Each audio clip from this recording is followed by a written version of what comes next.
Right now on WIS News 10 at 6, a fight between a man and a woman leads to a deadly shooting. We have the latest from investigators.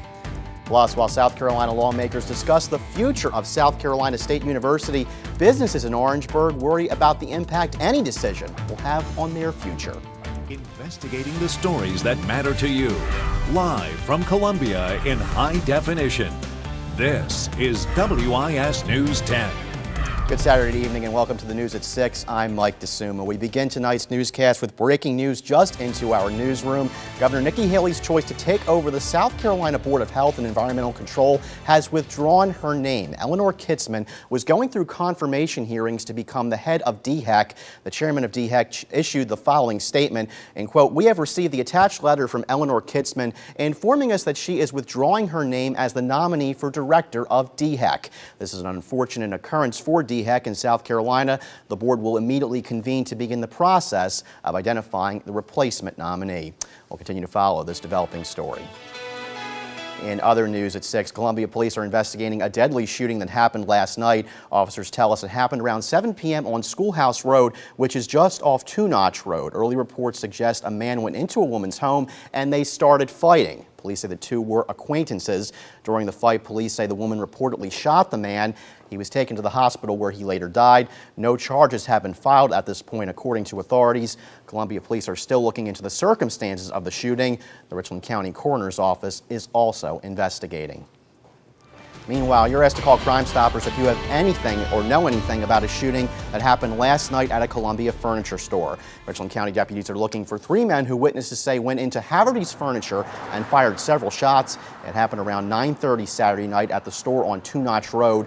No one was injured, but deputies say there is about $500 worth of damage to the store. Call 188-CRIME-SC if you have any information that you think can help investigators. Well, a bit gray and rainy in parts of the Midlands today, and we can expect the rain to continue to start the work week. Meteorologist Vaughn Gaskin joins us now in our First Alert Forecast Center. Hi, Vaughn. As lawmakers continue to debate the future of South Carolina State University, business owners around the campus say they're very concerned. Weeks ago, merchants say they were shocked by a proposed state plan to temporarily shut down the school due to ongoing financial trouble. Store owners say they, too, are worried about their future. WIS's good-looking reporter Mike DeSumma was in Orangeburg today. He joins us now from our newsroom with more. Well, thanks, Mike. I am very good-looking. I do appreciate the toss right there. Here's my story. And thanks very much, Mike. Well, President Elsie sat down with Judy Gatson last week to talk about the future of SC State. To see that interview in its entirety, just simply go to our website. State Highway Patrol is investigating a deadly crash in Orangeburg County. It happened around 5:15 in the morning on US 178 near Bethel Forest Road. Troopers say a car was heading west when it ran off the road and hit a utility pole. The driver was the only person in the car and was not wearing a seatbelt. A Manning man will remain behind bars after a judge denied his bond today. Woodrow Rame is facing attempted murder, resisting arrest with a deadly weapon, and forgery charges. Investigators say on Friday, Corporal Michael Hall confronted Rame, who was reportedly trying to cash a forged check. This all happened outside the First Palmetto Bank on East Church Street in Bishopville. Rame took off, and investigators say he hit Corporal Hall with his car. That's when the officer fired several shots. Hall is recovering from his injuries and has been released from the hospital. Right now on WIS News 10 at 6, the suspect in the trooper-involved shooting from last weekend was in court this morning. The new charges he's now facing. Plus, saying goodbye to an Orangeburg mother and son who died from carbon monoxide poisoning. How family and friends remembered Crystal and Elijah. Investigating the stories that matter to you. Live from Columbia in high definition. This is WIS News 10. Good evening. Thanks for joining us for the news at 6. I'm Mike DeSumma.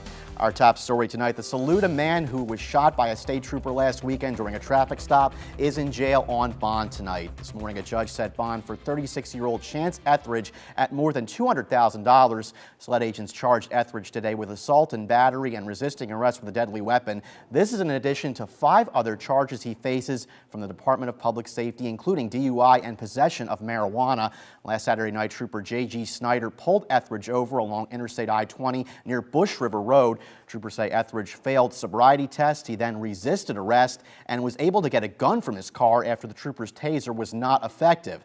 That's when the trooper opened fire. Etheridge was treated for almost a week at the hospital before being booked at the Lexington County Detention Center. Trooper Snyder apparently was not hurt.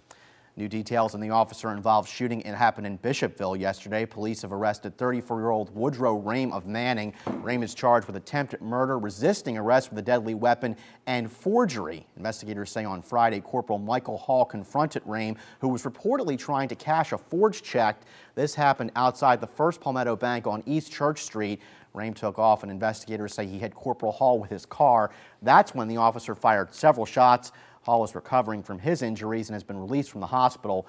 Rame, meanwhile, is being held at the Sumter Lee Detention Center. He has a bond hearing set for tomorrow. 3 people are dead after a wreck on I-26 in Calhoun County. It happened around 1 o'clock this afternoon, just before the Highway 6 Swansea exit. Highway Patrol troopers say a car in the eastbound lane drove through the median, then hit an RV in the westbound lane. Troopers say the driver of the car and the 2 people in the RV were killed. It's not clear if anyone was wearing their seatbelt at the time of the crash. Highway Patrol is investigating. Mourners packed a church in Orangeburg this morning to pay final respects to a mother and her 5-year-old child. 27-year-old Crystal Thomas and her son Elijah Gaffney were found dead inside their home last Saturday. Authorities say both died from carbon monoxide poisoning. Today, those who knew both victims look back on their lives and the time they spent together. WIS's Mike DeSumma was at the service today and joins us now in the studio with more. Well, Michael. Early Saturday, people packed into St. Paul Baptist Church in Orangeburg, some not only looking to pay their final respects, but also looking for answers. Now, relatives of Crystal Thomas told us last week that she was renting her home at the time of her death. From what they could gather, there were no carbon monoxide detectors inside. Both they and investigators with the Orangeburg County Sheriff's Office say the incident is a firm reminder that every home should have one.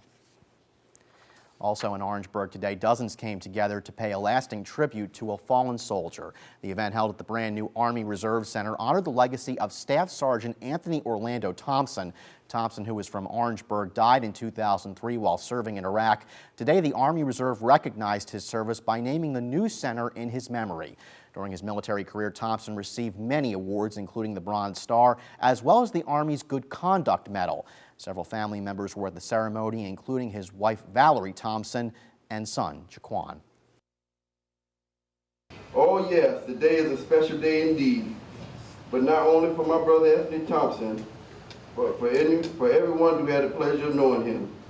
Thompson's family was also given a proclamation from the city of Orangeburg. The newly named Staff Sergeant Anthony Thompson Orangeburg U.S. Army Reserve Center opened last fall. It's currently the operations center for 2 Army companies. Coming up on the news at 6, new business in the Vista. A new restaurant is getting quite a lineup on opening day. The man who made sure he was the first to try Old Chicago pizza and tam fries.